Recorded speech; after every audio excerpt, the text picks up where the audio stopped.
নীলকণ্ঠ মন্দির, উত্তরাখণ্ড।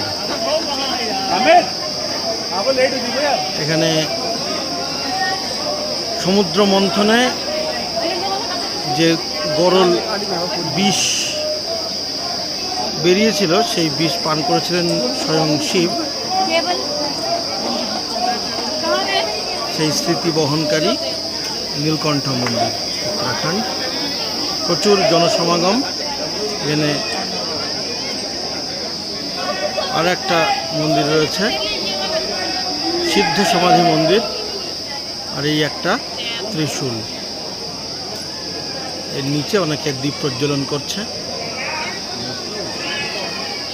প্রচুর জনসমাগম।